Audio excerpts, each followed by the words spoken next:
And put it up here. What? This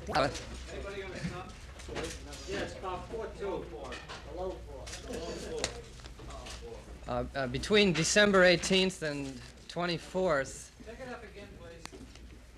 between December 18th and 24th, we traveled representing the Indo-China peace campaign to Norway, Sweden, France, and England to discuss plans with the anti-war movements in those countries for exposing President Nixon's projected visit to Europe in 1973. Our intention is to show that the president cannot project his European diplomacy without first settling the Vietnam issue.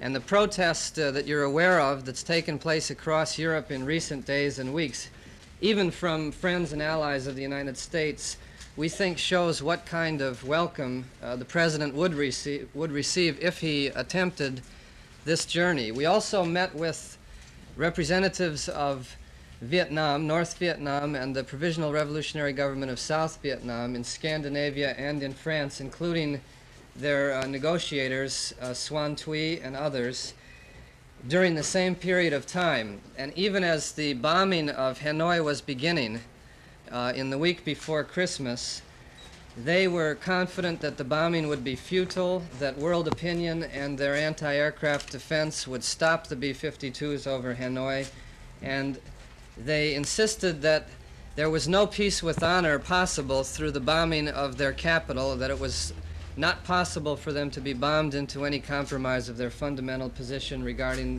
what they define as their national rights.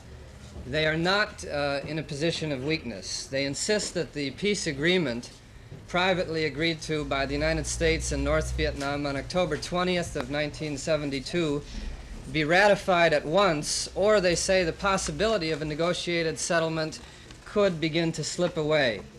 They say that after the November election, Henry Kissinger returned to Paris with 126 proposed changes in the October agreement, most of them substantive, and going to the heart of the agreement, trying to revise the basis of the agreement so the United States would be assured a friendly government controlling South Vietnam indefinitely.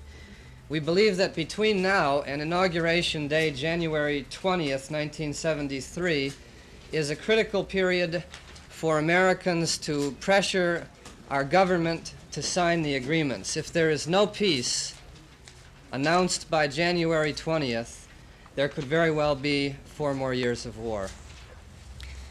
The Indo-China Peace Campaign is a national anti-war organization with offices in New Jersey, Pennsylvania, Massachusetts, New York, Ohio, Illinois, Michigan, and California.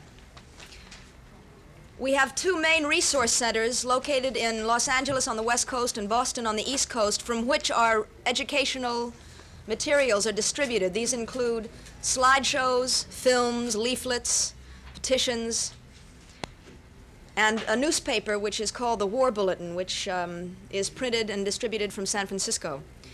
On December 29th, we participated in an emergency meeting in Boston with representatives of clergy and laity concerned, American Friends Service Committee, People's Coalition for Peace and Justice, Labor for Peace, and anti-war Democrats, and decided to jointly endorse the actions in Washington which have been called for January 3rd and 4th and January 19th, 20th, and 21st, focusing on the demands to sign the 9-point peace agreement or pressure Congress to have congressional actions to end the war, to cut off the funds. The events of these days, we believe, will be only a token of the pressure to come if the agreement is not signed. In the 2 months prior to the presidential elections, the Indo-China Peace Campaign sponsored a national tour of which Tom Hayden and myself were among the participants. And what we discovered was that the peace sentiment cannot be measured in terms of the numbers of people that go to Washington protesting to an indifferent president, but that millions of Americans, more than ever, are anguished and confused about what's happening in Vietnam. Their protest is best focused where they work, where they shop, where they live, at the grassroots level.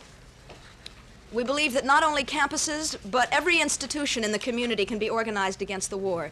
And this is the objective of the Indo-China Peace Campaign. We feel that the question that we all have to ask is not, where is the anti-war movement, but where is Congress?